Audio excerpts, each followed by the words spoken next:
नमस्कार फ्रेंड्स देखंतु Odisha post office तरफ आपण मानक पई नुआ नियुक्तिर नोटिफिकेशन रहउची जदि आपण मानकर योग्यता केवल 10वीं पास होई थाए तेबे आपण माने एही पोस्ट गुडी करे अप्लाई करि परिबे। तो बहुत सारा वैकेंसी आपण मानक पई आसीबाकू जाउची। एथिरे सैलरी देखंतु 18,000 रु आरंभ करके 81,000 टंका पर्यंत रहिबो एवं ओडिसार सबु जिल्लार प्रार्थी माने एथिरे आवेदन करि परिबे।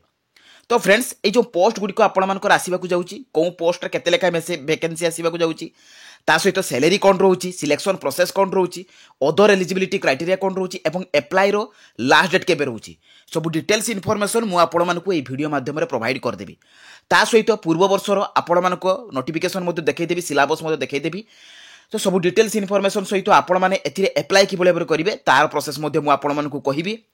तेणु आपण माने वीडियोटी को शेष पर्यंत देखंतु एवं जो माने नुआ करिया बरे चैनल को विजिट करछथि चैनल को सब्सक्राइब करबा सहित टेलीग्राम चैनल ले जॉइन हे जांतु। तो चलतु पे देखा ये पोस्ट ऑफिस तरफ आसवा आपण मानकर नुआ नियुक्तिर तार ऑफिशियल नोटिफिकेशन डिटेल सहित एथिरे आपण माने अप्लाई करिवे किपरि देखंतु फ्रेंड्स यह इंडियन पोस्ट ऑफिस तरफ आछि जो थरे कि ऑल ओडिशा कैंडिडेट्स अप्लाई करि परिबे। एटा आपण मानकर ऑल इंडिया बेसिस रे सिलेक्शन रहिबो। एथिरे बोथ मेल एवं फीमेल माने अप्लाई करि परिबे उभय पुरुष महिला प्रार्थी माने आवेदन करि परिबे। जॉब टाइप टी आपण मानकर सेंट्रल गवर्नमेंट जॉब रहिबो। सैलरी 18,000 रु आरंभ करिकि 81,000 टका पर्यंत पर मंथ सैलरी रहिबो। एथिरे देखंतु आपण मानकर एमटीएस मल्टीटास्किंग स्टाफ पई वैकेंसी आछि पोस्टमैन मेल गार्ड एवं पोस्टल असिस्टेंट एवं सॉर्टिंग असिस्टेंट। तो ए दुईटी पोस्ट पई मध्ये वैकेंसी आछि। तो टोटल आपण मानक पई 4 रु 5टी वैकेंसी आछि। एथिरे देखंतु क्वालिफिकेशन कोन रहउची ना candidate should have pass 10th जदि आपण माने 10वीं श्रेणी पास करथिबे तबे पोस्ट अप्लाई करि परिबे।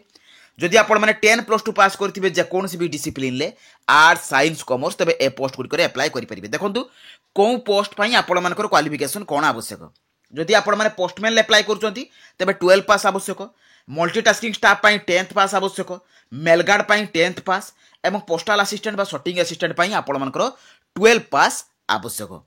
एथिरे देखंतु सैलरी कोन रहिबो ना एमटीएस पोस्ट पई 18,000 रु आरंभ करिकि 56,900 टका पर्यंत सैलरी रहिबो। पोस्टमैन पई 21,700 रु आरंभ करिकि 69,100 टका पर्यंत सैलरी रहिबो। मेल गार्ड पोस्ट पई 21,700 रु आरंभ करिकि 69,100 टका सैलरी रहिबो।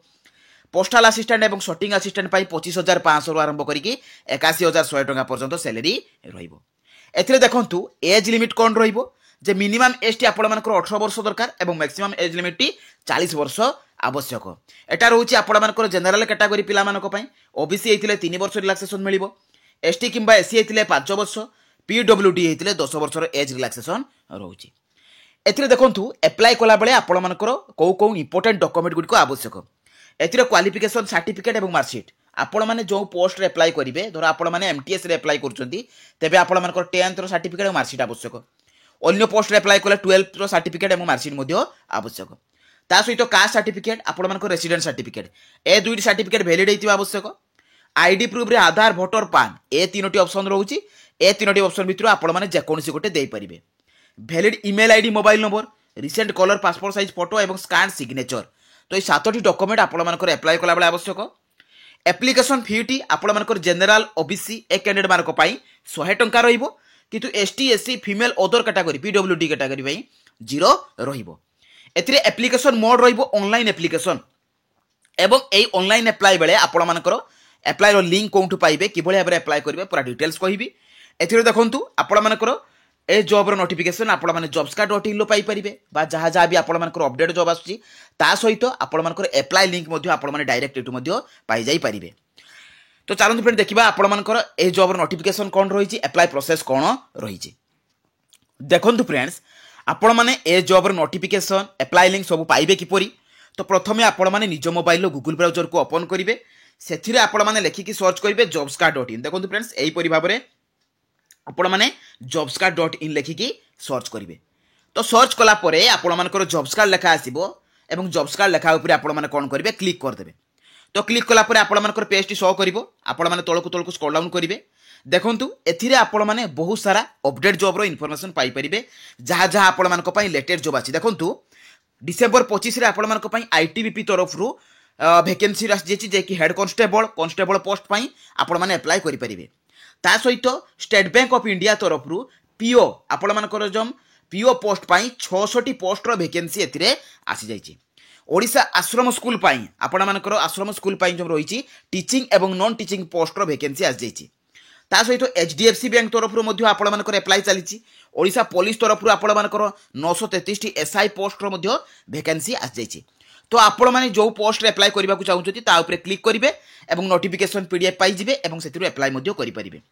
देखो लेटेस्ट जॉब रही आपर पोस्ट ऑफिस तरफ जे कि 48,500 पोस्ट वैकेंसी आसवाक जाऊँगी तो ताऊपर आपण मैंने कौन करेंगे क्लिक करदे तो क्लिक कलापर आपण मैंने ए पेज रे पहुँचे और ए जॉब समस्त इनफॉरमेशन पाइपर। देखो कौन कौ पोस्ट आपर वैकेंसी रोचे आपर प्रति पोस्ट रे क्वालिफिकेशन कौन रोचे ता सहित ए सिलेक्शन प्रोसेस कौन रो देखु आपण मानकर ए रिटन एग्जाम सेकेंड रे डॉक्यूमेंट वेरिफिकेशन एवं जो रिटन एग्जाम रे आपण मानकर रीजनिंग रहिबो 25 क्वेश्चन 25 मार्क, मैथमेटिक्स रहिबो 25 क्वेश्चन 25 मार्क, हिंदी लैंग्वेज रहिबो 25 क्वेश्चन 25 मार्क एवं इंग्लिश लैंग्वेज रहिबो 25 क्वेश्चन 25 मार्क जे कि टोटल 100 क्वेश्चन 100 मार्क रो आपण मानकर एग्जाम रहिबो। एथिरे देखंतु 18 रु 40 वर्ष रहिबो एवं ता सहित आपण मानकर एप्लिकेशन फी 100 टका रहिबो एवं सैलरी देखंतु मु तो आपण मानको पूर्व भी कहि देछि जे प्रतिटी पोस्ट रो सैलरी कोन रहिबो ताहा आपण माने पाई जाई परिबे एवं एथिरे देखंतु आपण माने नोटिफिकेशन पीडीएफ को डाउनलोड करि परिबे। देखंतु फ्रेंड्स यार एप्लाई टी केबे आरंभ होबो ना 15 जनवरी परठु आपण मानकर आरंभ होई जिवो जहा कि आपण मानकर नोटिफिकेशन रहिबो एवं एप्लाई रो लास्ट डेट रहिबो 16 फेब्रुआरी 2025 एवं एथिरे देखंतु आपण मानकर जनवरी रु आरंभ करी फेब्रुआरी पर्यंत आपण मानकर एप्लाई प्रोसेस चलिबो जे कि आपण मानकर notification T short notification T आसी जे कि लॉन्ग नोटिफिकेशन टी आपण मानकर नोटिफिकेशन पीडीएफ रे शो करिवो एवं एठी आपण मानको एप्लाई लिंक मध्ये आपण माने शो करिवो तो आपण माने सेतिरु जाई कि सीधा सळक एप्लाई करि परिबे। तो फ्रेंड्स एई थिला ए जॉब रो फुल इन्फॉर्मेशन एवं एप्लाई करिवार प्रोसेस। जदि भी मन रे किछि डाउट थिबो मते कमेंट माध्यम रे जणाइबे। जदि वो वीडियो टी आपण मानको भल लागिछि इन्फॉर्मेटिव लागिछि बा नुआ नुआ वीडियो देखिबा को चाहूचंती एई परि भाबरे तो चैनल को सब्सक्राइब करबा सहित टेलीग्राम चैनल रे जॉइन हे जानतु। तो रहिली धन्यवाद। जय जगन्नाथ।